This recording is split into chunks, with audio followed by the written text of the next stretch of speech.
Bien, bonjour à toutes et à tous. Alors une première vidéo, sur la nouvelle chaîne donc de Liberté Conseil. Je me présente, je m'appelle Philippe Géléoc. Je suis donc, fondateur de Liberté Conseil, une petite entreprise en fait qui se met en route, actuellement et une petite entreprise en fait qui a vocation à vous aider à réussir. L'idée c'est de vous apprendre à réussir, dans différents domaines. Alors aujourd'hui, en fait, je vais pas plus loin, si vous voulez, sur ma biographie ou tout ce que vous voulez. J'aurai l'occasion d'y revenir, de vous dire un peu ce que je fabrique dans l'existence. Retenez peut-être simplement que je suis, notamment chargé de cours à l'université et que donc, à présent, je suis, chef d'entreprise. Je suis donc à la tête de cette petite entreprise, qui, je l'espère, ne connaîtra pas la crise. Cette petite entreprise donc Liberté Conseil. Alors aujourd'hui, en fait, je voudrais, simplement vous parler du rapport d'activité. Je dis simplement, mais en fait, vous allez, réaliser que c'est pas si simple que ça, cette histoire de rapport d'activité et manifestement, c'est assez compliqué pour un certain nombre de candidats. Le rapport d'activité, c'est quoi? Eh bien, c'est dans le cadre de la RAEP, vous avez, un dossier de RAEP parfois à faire, un dossier qui relève de la reconnaissance des acquis de l'expérience professionnelle et dans ce dossier RAEP là, vous avez des choses qui ressemblent par exemple à un tableau, des activités, des périodes d'activité. Vous avez, des éléments liés à la formation et puis à un moment donné, on vous demande un rapport d'activité. Alors moi, ce que je voudrais vous dire, c'est la première vidéo, ça va peut-être un tout petit peu vous surprendre, et je pense que vous vous rappellerez de cette vidéo, c'est qu'en fait, on ne vous demande pas un rapport d'activité. Je le redis, quand on vous demande en fait un rapport d'activité, on ne vous demande pas un rapport d'activité. Alors vous allez me dire: «Mais Philippe, ça va pas, tu es devenu fou ou quoi? Enfin, s'il demande un rapport d'activité, c'est qu'il faut livrer un rapport d'activité». Eh ben, la réponse c'est non. Non. Non, c'est pas un rapport d'activité qu'il faut faire. Alors qu'est-ce que je veux dire par là? Alors tout d'abord, je ferai référence peut-être à une candidate là qui est entrée en contact avec moi tout récemment et qui m'expliquait en gros que ça fait, 2 fois qu'elle est allée, qu'elle a fait en sorte de décrocher son concours et puis elle y arrive pas.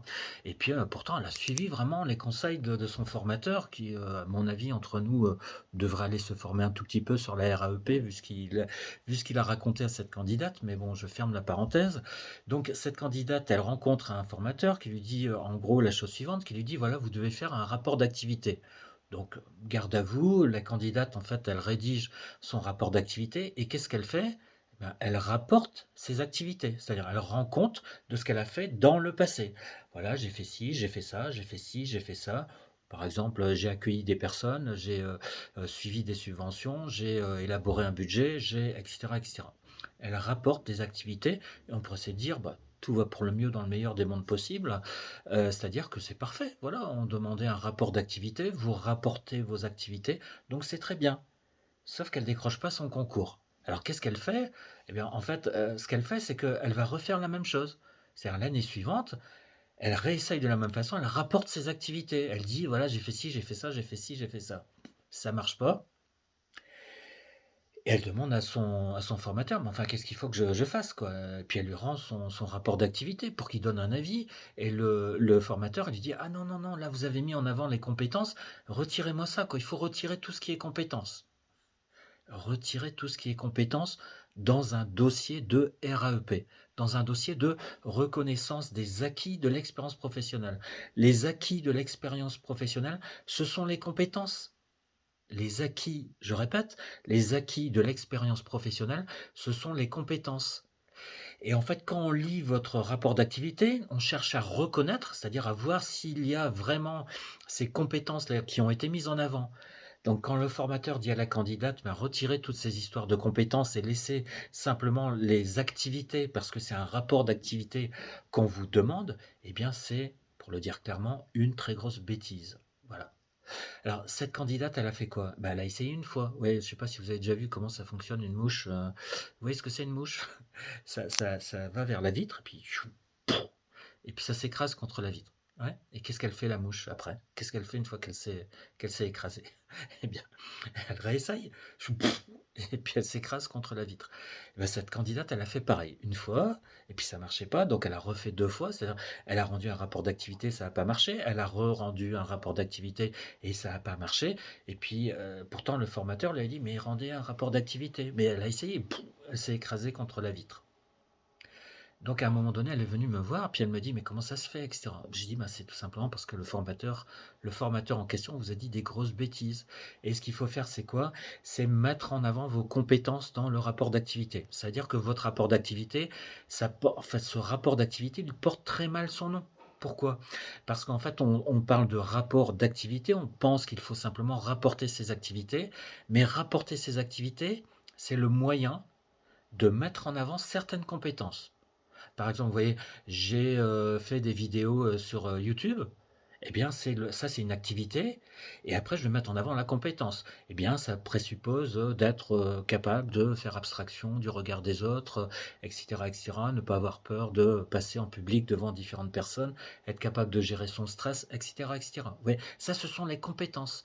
Donc le but du jeu, c'est quoi? C'est de parler de ces activités passées, mais tout en mettant tout de suite en avant, après, les compétences qui sont les nôtres. Alors vous me direz: «Quelles compétences, Philippe?» Eh bien, les compétences qui se trouvent être celles qu'on va attendre de vous sur le type de poste que vous voulez rejoindre demain, sur le type de métier que vous voulez exercer demain. Vous voyez? C'est ça qu'il faut faire. Alors, pour prendre un excusez-moi, mais c'était quelque chose qui me traversait l'esprit ce matin, comme quoi, parfois, le week-end, on est un peu bizarre peut-être, mais je voulais prendre un exemple, vraiment, c'est vraiment pour enfoncer le clou par rapport à ça. Parce que je lis des dizaines de rapports d'activité, justement, qui font référence uniquement aux activités qui mettent pas en avant les compétences. Alors, je vais vous dire la chose suivante, je pense que ça sera suffisamment imagé pour que vous reteniez définitivement la chose. Imaginez par exemple quelqu'un qui arrive devant un magasin, et puis il y a une porte de magasin, et puis en fait c'est marqué dessus «Poussez très fort». Poussez très fort. Ça veut dire quoi ça, pousser très fort? Pousser très fort, oui, ça y est, je pousse très fort. Oui, mais pousser très fort, là, comme tu le fais, tu vas avoir des petits soucis, quoi, tu vois? Vous voyez ce que je veux dire? C'est qu'en fait, c'est pas parce que c'est marqué «pousser très fort» qu'il faut interpréter ça, de la première façon qui nous passe par la tête, vous voyez? Hein? De cette façon-là, parce que si vous poussez très fort d'une certaine façon, eh bien, ça va mal se passer pour vous, vous voyez? Pousser très fort ici, ça voulait dire, en fait, pousser très fort la porte, pas à l'intérieur si tu veux, quoi. C'est pas à l'intérieur qu'il fallait pousser. Donc c'est pousser la porte très fort pour pouvoir entrer parce que la porte, je sais pas moi, elle grince, il faudrait mettre un peu d'huile et cetera ou elle est assez lourde, donc pousser très fort, c'est-à-dire, bah, je pousse vraiment la porte, mais pas à un autre niveau, quoi. Sinon, bah, tu vas avoir des petits soucis, quoi. Vous voyez ce que je veux dire? C'est que le rapport d'activité, c'est exactement la même chose. C'est pas parce qu'on vous dit: «Faites un rapport d'activité, rendez-nous un rapport d'activité», qu'il faut rendre un rapport d'activité consistant à rapporter ses activités. Le rapport d'activité, c'est un récit du type bonjour, enfin ça commence pas par bonjour parce que c'est l'écrit, mais vous voyez, actuellement je travaille dans une collectivité territoriale, et au niveau de mon parcours, je suis passé par différentes étapes. Tout d'abord en termes de formation et puis ensuite en termes d'expérience professionnelle et cetera. Et puis vous déclinez les choses, puis vous rentrez dans le détail, c'est-à-dire voilà, j'ai exercé tel type d'activité, mais aussitôt c'est pour dire à l'occasion de cette activité, eh bien, j'ai mis en œuvre des compétences en termes d'organisation, en termes de gestion du stress, en termes de, capacité d'écoute, et cetera et cetera. Vous voyez? Donc le rapport d'activité, je suis désolé, mais le rapport d'activité, ça n'est pas un rapport d'activité au sens où on l'entend, d'entrée de jeu. C'est-à-dire ça consiste pas simplement à rapporter ses activités. Oui, il faut faire référence à ses activités, mais aussitôt pour mettre en avant ses compétences. Parce que si vous ne rapportez si vous vous contentez de rapporter vos activités, c'est un peu comme si vous voyez, vous preniez, une feuille, sur laquelle il y a les différentes activités et puis vous la mettez par la poste, quoi, puis on aura la même chose, vous voyez? C'est-à-dire que ça sera marqué, voilà, accueillir les personnes, suivre des demandes de subventions et cetera. On aura simplement les activités.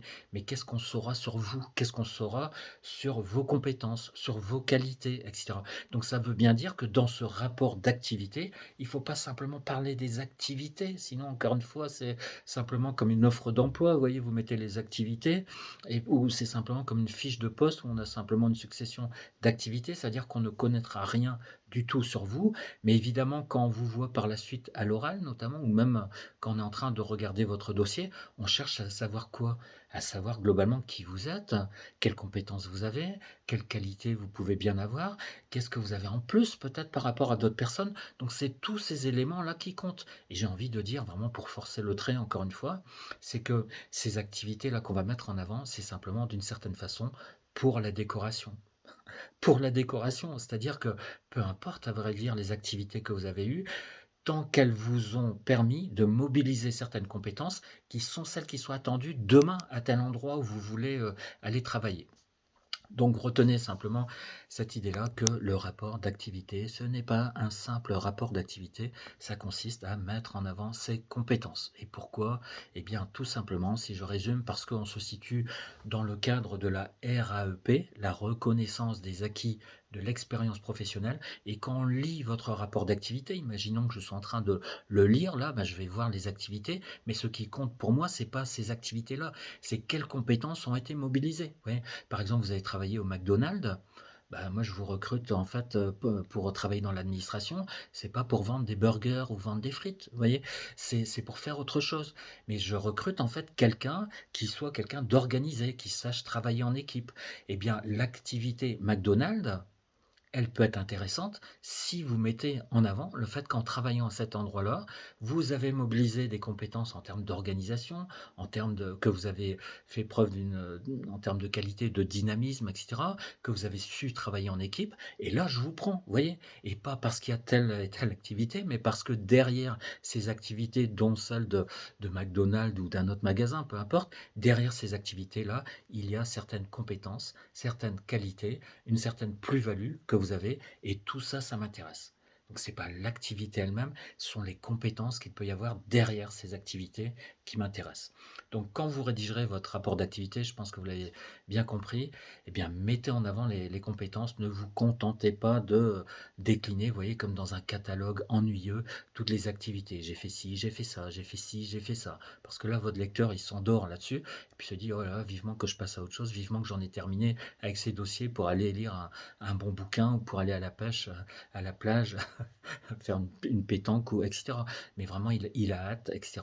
Et au moment où il va tomber, par contre, sur un dossier où là, il y a vraiment les compétences qui sont mises en avant, les qualités, etc., là, il va se dire, mais c'est ce candidat, c'est cette candidate qu'il nous faut. Et j'ai hâte de voir cette personne-là à l'oral, vous voyez? Donc, il faut donner envie à ceux qui sont en train de lire votre rapport d'activité, il faut leur donner envie de vous rencontrer, vous, parce que vous avez une certaine particularité. Vous avez telle compétence, vous avez telle qualité, vous avez une certaine plus-value. Donc mettez ça en avant, absolument, et ne vous contentez pas du rapport d'activité. Donc dans votre rapport d'activité, paradoxalement, faites autre chose qu'un simple rapport d'activité. Bonne journée à tous, j'espère que cette première vidéo vous a convenu.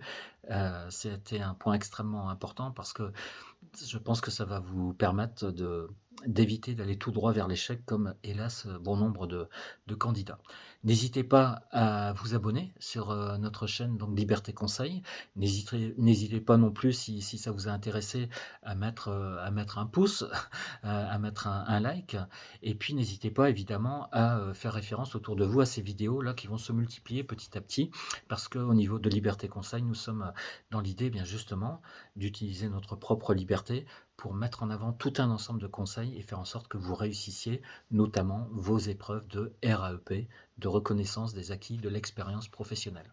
Je vous dis à bientôt, bonne journée à tous et à toutes, puis bon week-end si vous regardez cette vidéo au moment du week-end. À bientôt.